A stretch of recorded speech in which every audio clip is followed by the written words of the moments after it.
Nu vil jeg vise, hvordan du bruger Google Drive via din iPad. Og det første du skal gøre, det er simpelthen at hente appen Google Drive, eller Google Drive hedder den faktisk, i App Store'en. Og den koster ingenting, så det er bare at få hentet den ned. Og jeg har lagt den i min værktøjsmappe, men du kan selvfølgelig lægge den der, hvor du har lyst til. Så jeg åbner lige Google Drive, og der trykker jeg på kom godt i gang. Og så vil den gerne have mine oplysninger til min Google-konto, og i det her tilfælde, der er det vores Bisco-mail. Så den skriver jeg lige ind. Så er den skrevet ind, og så mangler jeg sådan set bare at trykke login.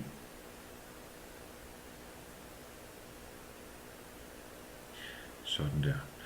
Så har jeg egentlig den oversigt, som hvis jeg har tilgået den via en PC, også ville kunne se. Jeg har de samme mapper og de samme filer. Men jeg vil gerne oprette noget nyt herinde. Så på iPad'en, det er jo altid plus, når man skal oprette nyt, så jeg trykker plus. Og på iPad'en, der har vi så ikke så mange muligheder, som vi har, hvis vi havde åbnet Google Drive via PC. Her kan vi lave et nyt dokument, vi kan lave et nyt regneark, vi kan lave en ny mappe, eller så kan vi uploade fotos eller videoer fra vores filmrulle på iPad'en, og vi kan også direkte tage et billede fra iPad'en og lægge det ind i vores Google Drive. Men jeg vil gerne oprette en ny mappe først, så jeg trykker ny mappe, og den skal jeg så give et navn, og det kunne jo så være test på iPad, og så trykker jeg opret. Så står den nederst, at mappen bliver oprettet, og den ligger sig så her.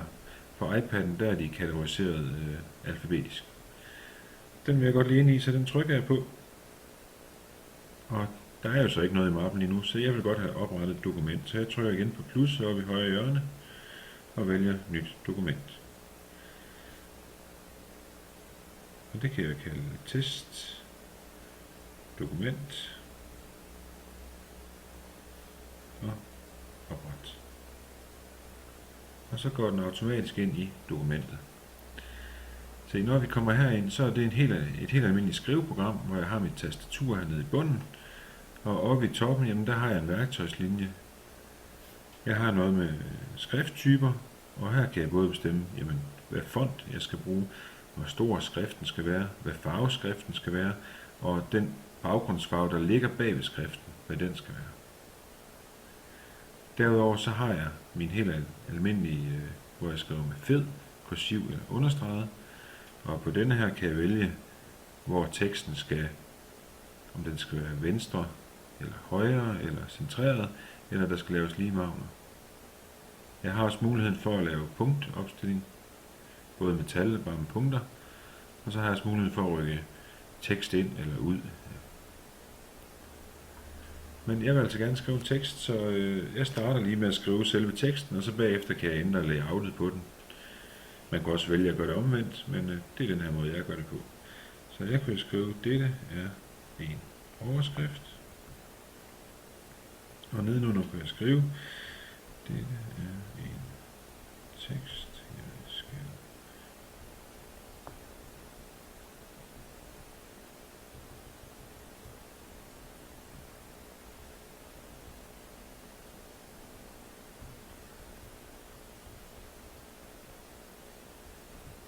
Sådan der. Godt. Nu har jeg skrevet min tekst, og så vil jeg godt rette den lidt til. Og måden jeg gør det på, jamen det er ved at markere den tekst, jeg vil ændre. Og det gør jeg med mine fingre. Jeg holder den inde og slipper, og så trykker jeg vælge. Og så skal jeg så via de her to små bobler, der skal jeg så markere min tekst.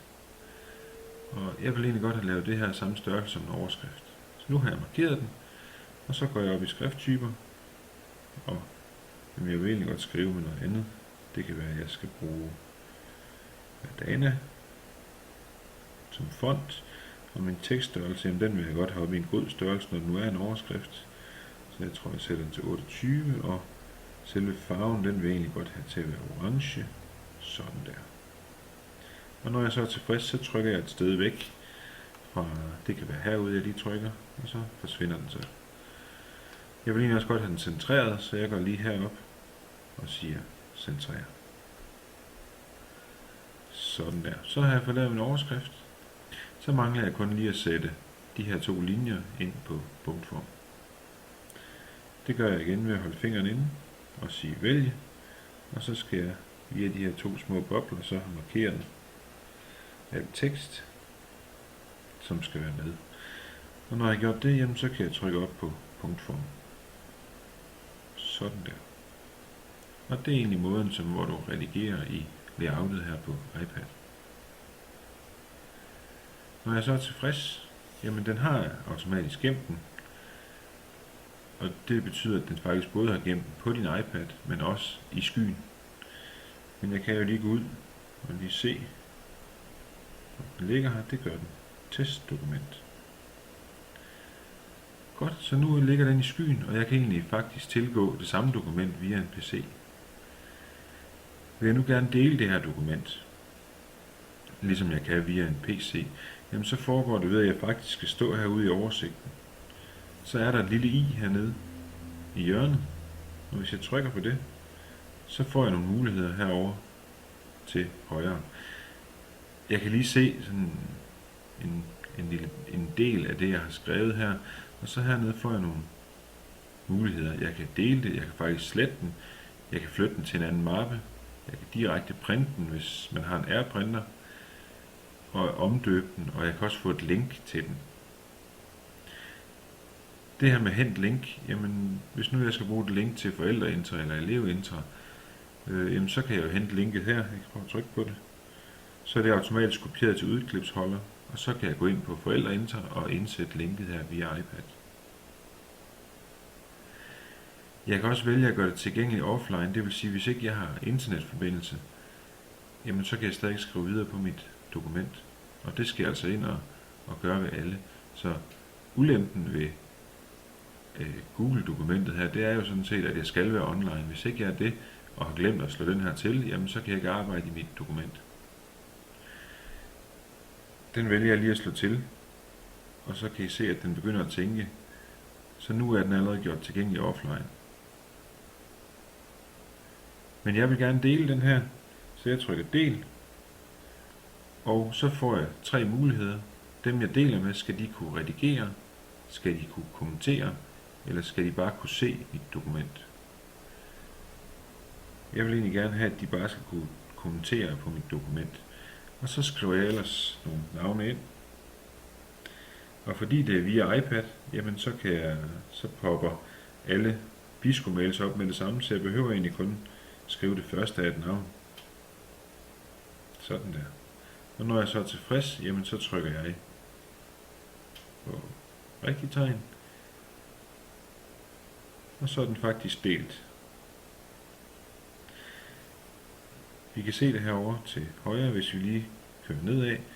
Men så kan vi se, at det er mig, der ejer, og jeg har sendt det videre til 2 af mine kolleger, og de kan kommentere. Jeg kan jo altid vælge at gå ind og trykke og sige, jamen i det her tilfælde, der er der altså en, der bare skal kunne se det, og så sige godkend. Så det virker på samme måde som med PC. Den sidste ting, jeg vil vise, det er, hvordan man kommenterer på et dokument. Det kan man jo via PC, og det kan man selvfølgelig også via iPad. Så jeg går ind i mit dokument, og på samme måde som på PC, så vil jeg gerne lige først markere, hvad det er, der skal kommenteres. Så jeg holder mit finger inde og siger vælge, og så vil jeg egentlig godt give en kommentar til overskriften. Og så kan man se her, der står faktisk indsæt kommentar. Den trykker jeg lige på. Og så kommer mit kommentarfelt ud til højre og siger, jamen, hvad teksten jeg vil kommentere, det er det der er en overskrift, og det er mig, der kommenterer. Og så kan man skrive fin overskrift, og så videre. Og når man engang er færdig med sin kommentar, så trykker man OK. Se, forskellen fra iPad til PC, det er, at kommentarerne ligger ikke automatisk ude til højre. Men det der er ens, det er, at det man har kommenteret på, det får sådan en gullig baggrund. Jeg prøver lige at kommentere hernede på den også, så I kan se. Vælge. Indsæt kommentar. Ja.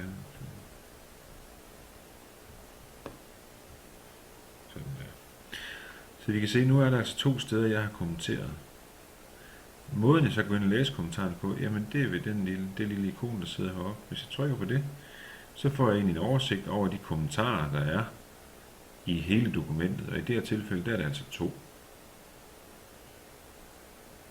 Hvis jeg trykker på den, jamen så kan jeg gå ind og læse, og jeg kan vælge at svare på den, hvis nu jeg er elev. Jeg kan også vælge at sige løs. Det er hvis problemet er løst, eller kommentaren skal ophæves. Sådan der. Og så kan I se, at kommentarfeltet forsvinder herudefra. Sådan opretter du altså en kommentar via iPad.